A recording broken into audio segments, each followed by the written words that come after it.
Our first experience working with the poor came after we met Father Rick Thomas, a Jesuit priest, at a charismatic meeting in Oklahoma City in the fall of 1976. He had been working for several years with the poorest of the poor in Juarez. That's across the river from El Paso. These people came from the interior of Mexico, and they have to live as they can on the banks of the Rio Grande River or in the hills somewhere, because the federal government in Mexico will not help them at all. They just push them out there to die, and then they have to get across the river to find a place to live in the somewhere in the United States. We asked if there was anything we could do to help him.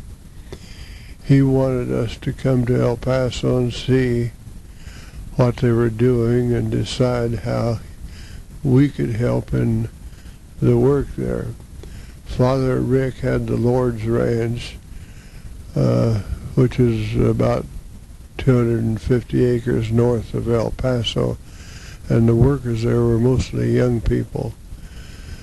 They would go into the fields in the valley, Rio Grande Valley, and glean the crops that was left there and take them over into Mexico, such as onions and vegetables of all kinds, to feed the poor. He received contributions of food and money from many people who had heard him speak through the U.S. He took the food across the border, and once a week they would distribute it to 5, 6, 7, how many people ever came, the families that came there. In the spring of 1977, we spent a week at the Lord's Ranch and Our Lady's Youth Center learning about the work there. The youth center was an old black Methodist church that had been given to Father Thomas. The building had no heat or cooling, but he lived there and most of his ministry operated out of there.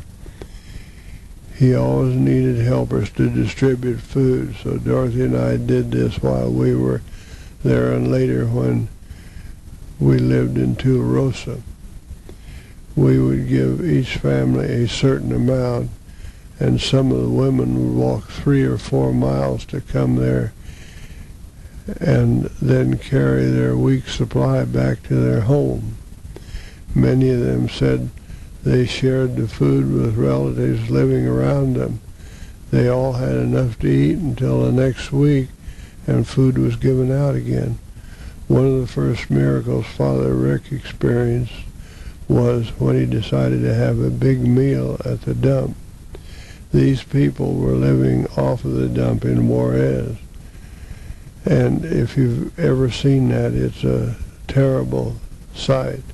They got their food there and their material for the shacks they lived in. It was a very bad situation.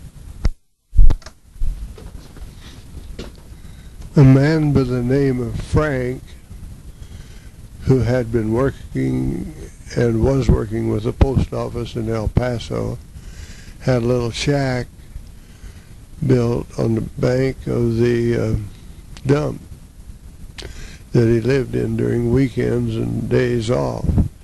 He told Father Rick if he had a dinner for them on Christmas, there probably would be 150 or so show up.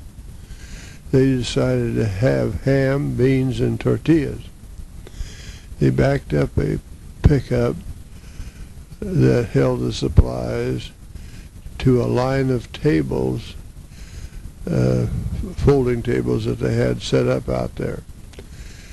They figured if they had enough food for 150 in the pickup, the group that fought over the food in the dump were two factions, so they showed up, and they had to line them up on each side of the table, the different factions. They started serving the food, and Frank said, "We have more people than we expected, and they are cutting the ham real thick. But I'm not going to stop them now. I'll just let them go ahead." Father, and he prayed that the Lord would bless the food. Father Rick was great on the Bible, and he read where it said, if you're going to have a big dinner, don't invite your friends and people who have money, because they'll pay you back and you won't get any reward in heaven. Instead of feed the poor, and that way they will be building up a big nest egg for you in heaven. They continued to serve the people. The fella cutting the ham was getting tired and asked for someone to relieve him. Another man started cutting it, but he didn't realize that instead of starting with the remains of a ham, a full ham was in front of him. They knew they didn't have enough food, but they kept filling the paper plates. They figured they had served 300 to 400 at least, twice as much as they had prepared, and there was still ham and beans left. They took that to another place where poor people needed to be fed. That multiplication of the food made a definite impact on those involved with it, and they began to take care of the poor more seriously.